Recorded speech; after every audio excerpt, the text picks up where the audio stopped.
नमस्कार, आई9 न्यूज में आपका स्वागत है और आपके साथ मैं हूं प्रीति सिंह। खबरों में आगे बढ़ने से पहले आइए नजर डालते हैं हेडलाइंस पर। रायपुर में नोटबंदी के विरोध में कांग्रेसियों ने किया प्रदर्शन, कलेक्ट्रेट का किया घेराव।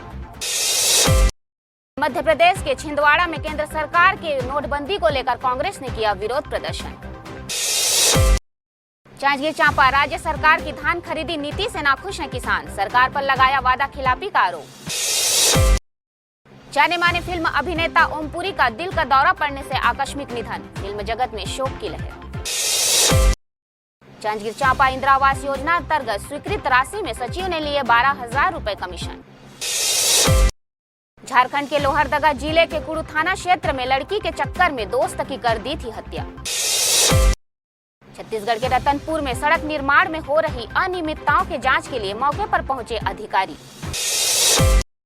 अब खबरें विस्तार से। बॉलीवुड के हरफनमौला एक्टर और अंतर्राष्ट्रीय सिनेमा में भी एक्टिंग की धाक जमाने वाले मशहूर अभिनेता ओमपुरी का आज सुबह दिल का दौरा पड़ने से निधन हो गया। अंबाला में एक गरीब परिवार में जन्मे ओमपुरी को शुरुआती जिंदगी में बेहद संघर्ष का सामना करना पड़ा। शुरुआती दिनों में उनकी तमन्ना फिल्मों में एक्टिंग की नहीं बल्कि रेलवे ड्राइवर बनने की थी। बॉलीवुड के जाने माने अभिनेता ओमपुरी का 66 साल की उम्र में शुक्रवार सुबह निधन हो गया। उनकी मृत्यु की वजह दिल का दौरा पड़ना बताया जा रहा है। ओमपुरी अपने कैरियर में 300 से ज्यादा फिल्मों में काम कर चुके हैं और अभिनय के हर फन के माहिर माने जाते रहे हैं। उन्होंने हॉलीवुड की फिल्मों में भी काम किया है। ओमपुरी पद्मश्री पुरस्कार से भी नवाजे जा चुके हैं, जो भारत के नागरिक पुरस्कारों के पदानुक्रम में चौथा पुरस्कार है। आज शाम 6 बजे मुंबई में उनका अंतिम संस्कार किया गया। लोहरदगा जिले के कुड़ू थाना क्षेत्र के मकांदू गांव स्थित कुएं में विगत 31 दिसंबर 2016 को हरिमोहन यादव के पुत्र दीपक यादव का शव बरामद होने के मामले में पुलिस ने युवक की हत्या में शामिल 4 आरोपियों को गिरफ्तार कर लिया है। गिरफ्तार आरोपियों में मकांदू निवासी खुदी महतो का पुत्र मोती यादव, मंगरा महतो का पुत्र सुरेश महतो, देवेंद्र यादव का पुत्र रघु उर्फ प्रमोद यादव और राजेंद्र यादव का पुत्र प्रकाश यादव शामिल हैं। सुरेश का गांव की ही एक लड़की के साथ संबंध था, जिससे वर्तमान में दीपक ने संबंध बना लिया था। इसी बात को लेकर सुरेश ने मोती, प्रकाश और रघु के साथ मिलकर दीपक को मजा चखाने का प्लान बनाया था। 30 दिसंबर की शाम चारों आरोपी दीपक को मकांदू मस्जिद के समीप से बात करते हुए गांव के बाहर स्थित मध्य विद्यालय के पास ले गए, जहां उसके साथ मारपीट की, जिससे दीपक बेहोश हो गया। इसके बाद दीपक को कुएं में फेंक दिया। दूसरे दिन चारों मृतक के परिजनों के साथ मिलकर दीपक की खोजबीन करने लगे, जिससे कि किसी को इन पर शक न हो। कुड़ू थाना क्षेत्र में मकांदू गांव में कुआं से दीपक यादव का शव बरामद हुआ था। उस समय किसी अज्ञात व्यक्ति के माध्यम से उसको मारा जाने का आशंका जताई गई थी और उसी के आधार पर जो है अनुसंधान किए थे, जिसमें एसडीपीओ साहब के नेतृत्व में। तो अनुसंधान के क्रम में ये पता चला कि मृतक दीपक यादव और मोती यादव दोनों का बीच में जो है एक लड़की को लेकर के पहले से मनमुटाव था और प्रॉब्लम्स चल रही थी और उसी इसको ये लेने के लिए, बदला लेने के लिए मोती यादव जो है अपना फ्रेंड सुरेश महतो, रघु उर्फ प्रमोद यादव और प्रकाश यादव, ये तीनों के साथ मिल करके उसको मार करके कुआं में 30 तारीख को फेंक दिया गया था और कांड उद्भेदन हो गया है और इसमें चार के चार अभियुक्त गिरफ्तार भी हो गए हैं। रतनपुर से लोरमी मार्ग के निर्माण में घटिया मुरुम और अवैध उत्खनन का मामला प्रकाश में आया है। प्रशासन सतर्कता बरतते हुए जांच के लिए पहुंची। मौके पर पहुंचकर निर्माण कार्य में जो अनियमितताएं हैं उसे सुधारने संबंधी ठेकेदार को निर्देश दिए। छत्तीसगढ़ राज्य सड़क परियोजना अंतर्गत रतनपुर से कोटा होते हुए लोरबी तक, जिसकी दूरी लगभग 50 किलोमीटर है, बन रहे सड़क में ठेकेदार द्वारा अवैध रूप से उत्खनन कर लाई जा रही मुरुम तथा पीली मिट्टी का उपयोग धड़ल्ले से किया जा रहा है। रतनपुर जूना शहर के पास स्थित दरगाह के पीछे बने भूलन बांध तथा रतनपुर के अनेकों तालाबों से ठेकेदार द्वारा बेखौफ होकर अवैध मिट्टी व मुरुम की खुदाई की जा रही है। लगातार शिकायत के बाद मौके पर पहुंचकर अधिकारी द्वारा ठेकेदार को समझाइश दी गई व अवैध उत्खनन के बारे में जांच उपरांत उचित कार्यवाही की बात कही गई है। ये हम लोग की रूटीन टूर है जो गुणवत्ता की जांचने के लिए जो कार्य हो रहा है उसको सही कराने के लिए जो हो रहा है, अगर कहीं ऐसे पता चलता है कि थोड़ा इसमें सुधार की ज़रूरत है तो संबंधित जो कॉन्ट्रैक्टर हैं, जो हमारे कंसल्टेंट हैं, उनकी टीम को हम लोग जानकारी जो है दे के जो है काम को सही करवाएं। अवैध उत्खनन के बारे में कॉन्ट्रैक्टर को बोला गया है जो हमारे बोरो एरिया जो बोलते हैं, जो निर्धारित जगह है, जो निर्धारित बाउंड्री के सेंक्शन होने के उपरांत जो है वहाँ से बोल रहा है, अगर ऐसा कर रहे हैं तो गलत है। ग्राम ठठारी के किसानों ने हमारे संवाददाता से चर्चा के दौरान बताया कि वे सरकार की धान खरीदी नीति से नाखुश हैं और उन्होंने सरकार पर आरोप लगाया है कि 3 साल से उन्हें बोनस भी नहीं दिया जा रहा है। ग्रामीण गंगाराम और सुंदरलाल साहू ने बताया कि प्रति एकड़ भूमि में अनुमानित 20 से 25 क्विंटल तक धान की पैदावार होती है। राज्य सरकार के निर्धारित मापदंड के हिसाब से 14.80 क्विंटल धान की खरीदी की जानी है, जबकि किसान चाहते हैं कि सरकार को 14.80 क्विंटल के बजाय किसानों से 20 क्विंटल प्रति एकड़ के हिसाब से खरीदी की जानी चाहिए, जिससे किसान बिचौलियों की बजाय अपना फसल सीधे सरकार को बेच सकेंगे, जिससे किसानों को प्रति एकड़ 600 रुपये से 800 रुपये तक का मुनाफा होगा, जो किसानों को बिचौलियों को बेचने में से 600 से 800 रुपये तक का नुकसान होता था। हमन बहुत दुखी हन कि सरकार आज तक अपन वादा ला निभाइस नहीं।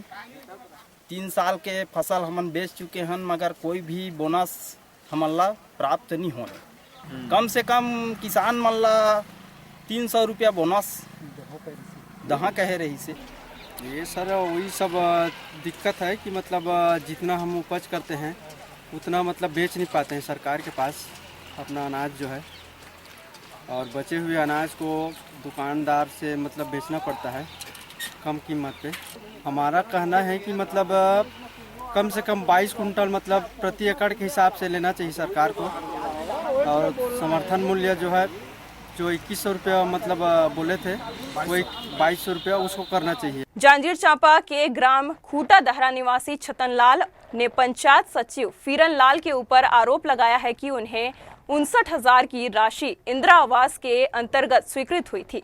पंचायत सचिव फीरन ने 12,000 रुपए कमीशन लिए, जिससे हितग्राहियों का निर्माणाधीन मकान अधूरा का अधूरा ही रह गया। आइए देखते हैं क्या कहते हैं हितग्राही छतनलाल। इंदिरा आवास योजना केंद्र सरकार की महत्वाकांक्षी योजनाओं में से एक है। इस योजना के तहत ऐसे परिवारों का चयन किया जाता है जो आवासहीन हैं। उन्हें आवास हेतु शासन की तरफ से राशि प्रदान की जाती है, लेकिन इस आवासहीन गरीब को भी ग्राम खुटादहरा के सचिव फिरन लाल ने नहीं बख्शा। जो राशि हितग्राही छतनलाल के लिए स्वीकृत हुई थी, उस राशि में से 12,000 रुपये कमीशन, 5,000 और 7,000 2 किस्तों में ले ली और कहा कि साहब को देना पड़ता है। लेकिन अब सवाल यह है कि छतनलाल का आशियाना कब बनेगा, उनके अधूरे आशियाने को कौन पूरा कराएगा। इंदिरा आवास के फॉर्म भरे रहे? हाँ। कितना पैसा पाया? अब 35 एक मरतबे पाया हूँ और 24 एक मरतबे पाया हूँ। हाँ, और वो सरपंच कितना पैसा ली से तो से? सरपंच नहीं, सचिव है ले ही। सचिव पैसा ले है? हाँ। काकर के हम देश पैसा थे? अब वो हर मांगी सो करा। कौन मांगी? सचिव है। पैसा झोंक के निकले तब मांगी सो है साहब मान ले पढ़ते के। का नाम है सचिव के? सचिव के नाम है फिरन। फिरन? हाँ। कितना पैसा ली फिरन तोर से? 7,000 एक मरतबे ले है, 5,000 पहले बार ले ली। केंद्र सरकार के नोटबंदी के फैसले को आम जनता के लिए कष्टकारक बताते हुए जिला कांग्रेस सड़कों पर उतरी और कलेक्ट्रेट परिसर का घेराव करते हुए जमकर हंगामा किया और नारेबाजी की। कांग्रेस ने इसे जनहित का मुद्दा बनाकर विरोध प्रदर्शन किया। नोटबंदी के विरोध में कांग्रेसियों ने शुक्रवार दोपहर कलेक्टर मुख्यालय का चारों ओर से मानव श्रृंखला बनाकर घेराव कर दिया। सरकार के नोटबंदी के फैसले को गलत बताते हुए कार्यकर्ताओं द्वारा जमकर नारेबाजी की गई। प्रदर्शन के दौरान कांग्रेसियों ने बताया कि नोटबंदी के कारण जनता को हो रही परेशानियों के बारे में केंद्र सरकार तक अपनी बात पहुंचाने के लिए यह अहिंसात्मक प्रदर्शन किया जा रहा है। नोटबंदी के विरोध प्रदर्शन के दौरान जिला कांग्रेस अध्यक्ष गंगा प्रसाद तिवारी, पूर्व विधायक दीपक सक्सेना, गंभीर सिंह, विश्वनाथ ओक्टे, आनंद बक्सी, प्रदीप सक्सेना, पंकज शुक्ला सहित सैकड़ों कांग्रेस व महिला कांग्रेस कार्यकर्ता मौजूद थी। रायपुर में नोटबंदी के खिलाफ कांग्रेस ने कलेक्टर ऑफिस का घेराव कर कलेक्टर को ज्ञापन दिया। छत्तीसगढ़ प्रदेश कांग्रेस कमेटी के अध्यक्ष भूपेश बघेल और एनएसयूआई के कार्यकर्ताओं द्वारा कलेक्ट्रेट का घेराव किया गया। प्रशासन के पुख्ता प्रबंध होने के बाद भी कांग्रेसियों के द्वारा बैरिकेड्स को तोड़कर कलेक्टर परिसर में पहुंचकर जमकर नारेबाजी की गई। मौके पर मौजूद रायपुर शहर के कई थाना प्रभारी, पुलिस के कई वरिष्ठ अधिकारियों ने हजारों कांग्रेसी कार्यकर्ताओं को किया गिरफ्तार और सभी को मुचलके पर रिहा कर दिया। कांग्रेस कार्यकर्ताओं के द्वारा प्रधानमंत्री नरेंद्र मोदी जी का पुतला दहन को लेकर कांग्रेसियों की पुलिस के साथ झड़प भी हुई। इस झड़प के दौरान 2 पुलिसकर्मी और 3 कांग्रेसी कार्यकर्ता घायल हुए, लेकिन अंततः कांग्रेसियों ने कलेक्ट्रेट पहुंचकर ज्ञापन देने में सफल रहे। प्रदेश के डीजीपी केपी सिंह द्वारा चलाई जा रही ऑपरेशन मुस्कान सही मायने में टोहाना में तब सफल दिखाई दिया जब हिसार से गलतीवश ट्रेन में बैठकर टोहाना पहुंची 11 वर्षीय छात्रा का पुलिस ने महज 1.5 घंटे में सुराग लगा लिया, जिसके बाद पुलिस ने तुरंत उनके परिजनों को उनकी बेटी के बारे में सूचना दी, जिसके बाद परिजनों की खुशी का ठिकाना नहीं रहा। वहीं उस बच्ची ने उसके परिजनों से मिलने पर टोहाना पुलिस का धन्यवाद किया। इतनी बड़ी सफलता जब टोहाना पुलिस को लगी तो उसी रात थाना सदर प्रभारी के तबादले के ऑर्डर भी हो गए। महिला पुलिसकर्मी एससी राजेश कुमारी को बच्ची से बातचीत करने पर पता चला कि बच्ची का नाम नव्या है और वह हिसार की रहने वाली है। उसने बताया कि उसके पिता हिसार में फ्रूट की रेहड़ी लगाते हैं। वह दिन में अपने पिता की रेहड़ी में जूस पीने के बाद अपने पिता से 10 रुपए लेकर गलतीवश स्टेशन पर आ गई थी, जिसके बाद जब रेलगाड़ी आई तो वह उसमें बैठ गई, जिसके बाद वह एक स्टेशन में उतर गई जिसे उसे पता नहीं था। जब वह गांव जमालपुर स्टेशन पर उतरने के बाद डरी सहमी अवस्था में गांव की ओर जाने लगी तो वहां पर ग्रामीण ने उससे पूछा कि वह कहां से आई है और यहां कैसे पहुंची। उसने अपना पता हिसार का बताया, जिसके बाद मामले की सूचना पाकर पुलिस मौके पर पहुंची और बच्ची के परिजनों का पता चलाने का अभियान शुरू किया। लगभग 1.5 घंटे के भीतर उसके परिजनों का पता कर उसे टोहाना बुलाकर बेटी को परिजनों के हवाले कर दिया। गलती से मैं ट्रेन में बैठ गई थी, फिर टोहाना पुलिस ने मुझे ढूंढ लिया था। फिर मैंने इन्हें बता दिया था, फिर इन्होंने मेरे पापा को बता दिया था कि ना मैं यहाँ पे हूँ। फिर वो अब लेने आ रहे हैं। मैं इनका शुक्रिया करती हूँ क्योंकि इन्होंने मेरे पापा और मम्मी से मिलवा दिया। चला हुआ है ऑपरेशन मुस्कान के तहत। ये नव्या नाम का लड़की है जो भागूराम था, यहाँ एम्प्लॉय है सर इंजीनियरिंग कॉलेज में जमालपुर शेखा के पास। उनको मिली थी। उन्होंने पूछा वे बेटा आप इतनी रात को धुंध में कहाँ गए हो? तो फिर इसने बताया भी मैं हिसार से हूँ अंकल, तो मैं रास्ता पता नहीं, ये कुछ मतलब कुछ अच्छे से जवाब नहीं दे पाई। तो उसने फिर हमें सूचना दी, तो इसने बताया भी मैं हिसार से हूँ। इसके पिताजी का नाम राजेश चोपड़ा है जो फ्रूट की रेहड़ी लगाता है हिसार में। तो अभी उनको कहीं से बड़ी मुश्किल से नंबर लिया है, उनका टेलीफोन पे बात हुई है, तो वो आने लग रहे हैं, फिर उनके हैंड ओवर करेंगे इनको। INI न्यूज में फिलहाल इतना ही। खबरों का सिलसिला लगातार जारी रहेगा। आप बने रहिए हमारे साथ। नमस्कार।